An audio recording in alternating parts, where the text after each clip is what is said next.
Let's go back to 1918, a little over 100 years ago. Times were different back then in a lot of ways. Working conditions for men were generally more dangerous and worse paid, women were much less likely to work in general, and social security didn't exist. It's hard to imagine why someone would want to go back to the way life was like back then. Among all the differences, the world was experiencing the deadliest flu to ever exist, and what people are calling the deadliest pandemic in modern history, the Spanish flu. What was first detected in the spring of 1918, it took until the summer of 1919 to resolve it. Within that year, the Spanish flu infected 500 million people around the world, which at the time was 1/3 of the world's population, and it was estimated that at least 50 million people died from the virus. The flu, or influenza, is a virus that attacks the respiratory system. The virus that causes the flu is usually very contagious, and strains of it float around every year. Whenever someone coughs, sneezes, or touches somebody, they risk spreading the virus to someone else. While they may seem similar, a pandemic flu like the Spanish flu is different from a regular flu. A pandemic flu is basically a global outbreak of a new flu virus that is very different from any current strain. While they may spread the same way, a pandemic flu usually spreads much easier than a typical flu because there's very few people that have immunity to it. But how did the Spanish flu even start in the first place, and what made it so deadly? It's not known exactly where the strain of the flu that caused the pandemic actually came from, but we do know that it was first observed in Europe, America, and areas of Asia.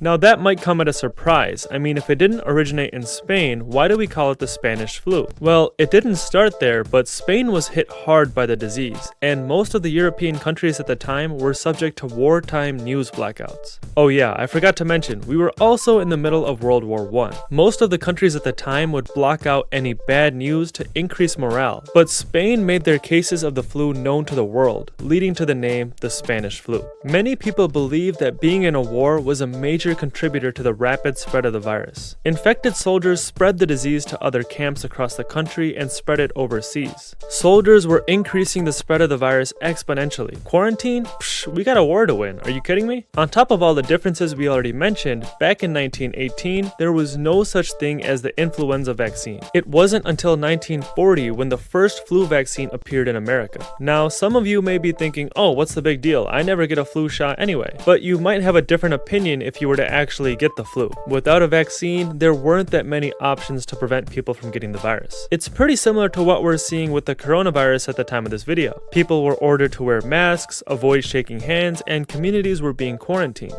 But some responses were a little late. The city of Philadelphia thought it was a good idea to have a parade attended by tens of thousands of people in the middle of the outbreak. Within just 10 days, over 200,000 Philadelphians were sick, with 1,000 already dead. As we said before, we didn't have a flu shot at the time, but we didn't have antibiotics either. But how would that make a difference here? The Spanish flu was caused by a virus, and antibiotics only fight off bacteria. While that's true, when you get sick, it's easier for your body to develop other infections, also called secondary infections. While your body is busy fighting off the first infection, other germs can sneak their way in, and that's exactly what happened with the Spanish flu. It's estimated that 95% of the people that died from the Spanish flu actually died from secondary bacterial infections. Luckily, times are different now, but even with all of our advances, many of these issues are still a major concern today, and we're seeing many of the same issues with the coronavirus pandemic. What are your thoughts on the Spanish flu, and how do you think it compares to the coronavirus? Let us know in the comment section below. As always, thank you for watching, and if you liked the video, make sure you hit that thumbs up button and subscribe to our channel so you don't miss our new tips every week.